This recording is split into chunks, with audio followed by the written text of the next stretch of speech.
পুরীর জগন্নাথ ধাম সমুদ্রের ধারে অবস্থিত এই পবিত্র ভূমিতে দাঁড়িয়ে আপনি যেমন অনুভব করবেন অতীত ইতিহাসের শ্বাস প্রশ্বাস, তেমনি স্পর্শ করবেন এমন এক আত্মিক শান্তি যা দৈনন্দিন জীবনের কোলাহলে বহুদিন খুঁজে পাওয়া যায়নি। তবে অনেকের ধারণা এত পবিত্র জনপ্রিয় স্থানে ভ্রমণ মানে বিশাল ব্যয়, কিন্তু বাস্তব সত্য হলো সামান্য পরিকল্পনা আর সচেতনতার মাধ্যমে পুরীর অসীম মাহাত্ম্য উপভোগ করা যায় একেবারে সাধ্যের মধ্যে। চলুন দেখে নেব কিভাবে অল্প খরচে স্বর্গীয় অভিজ্ঞতার স্বাদ নেওয়া সম্ভব। ভগবান জগন্নাথ বিষ্ণুর এক বিশেষ অবতার রূপে পূজিত হন। তার সঙ্গে রয়েছেন ভাই বলভদ্র এবং বোন সুভদ্রা। জগন্নাথ শব্দের অর্থ বিশ্বের প্রভু, আর এই মন্দির সেই প্রভুর মহিমা ও অনুপমত্বের চিরন্তন সাক্ষী। পুরীর জগন্নাথ মন্দিরের মাহাত্ম্য বহুস্তরীয়। প্রথমত, এখানে রথযাত্রা উৎসব একটি অন্যতম বৈশিষ্ট্য, যেখানে 3 দেবতাকে বিশাল কাঠের রথে করে জনতার মাঝখানে আনা হয়। লক্ষ লক্ষ ভক্ত সে রথে দড়ি টেনে নিজেদের ভাগ্য সঞ্জীবিত করেন বলে বিশ্বাস করেন। দ্বিতীয়ত, এই মন্দিরকে ঘিরে রয়েছে একাধিক রহস্যময়তা যা আজও বিজ্ঞান ব্যাখ্যা করতে পারেনি। যেমন মন্দিরের পতাকা সব সময় বাতাসের বিপরীত দিকে ওড়ে। মন্দিরের প্রবেশ দ্বারে দাঁড়ালে সমুদ্রের গর্জন শোনা যায় না।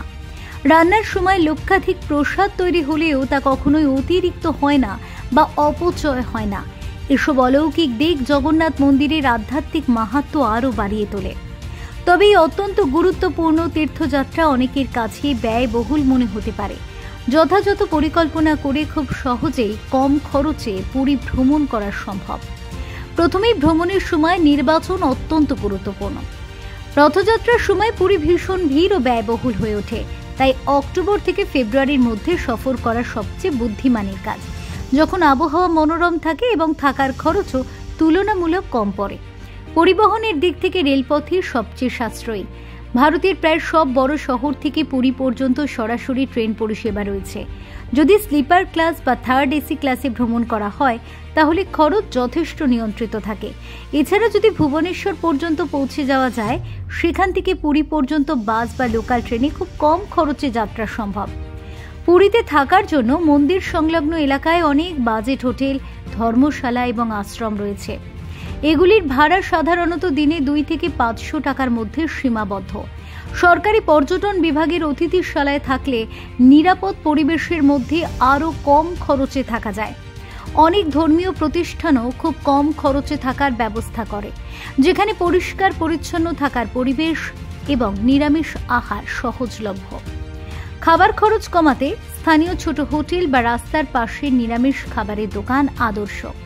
পুরীর বিখ্যাত মহাপ্রসাদ বা মন্দিরের প্রসাদ অত্যন্ত সুলভ ও পবিত্র খাবার, যা খেলে একদিকে যেমন পুণ্য লাভ হয়, অন্যদিকে খরচও অনেকটাই বাঁচে।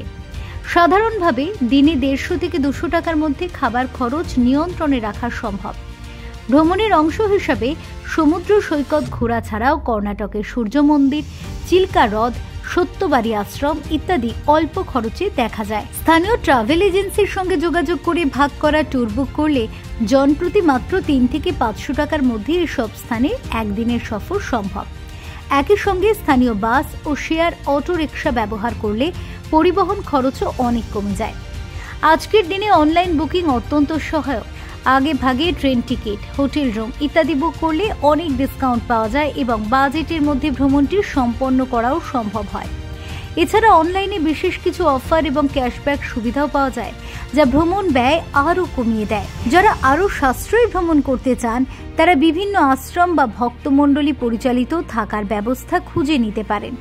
অনেক সময় এগুলি বিনামূল্যে থাকা এবং অল্প খরচে খাবারের সুযোগ দেয়।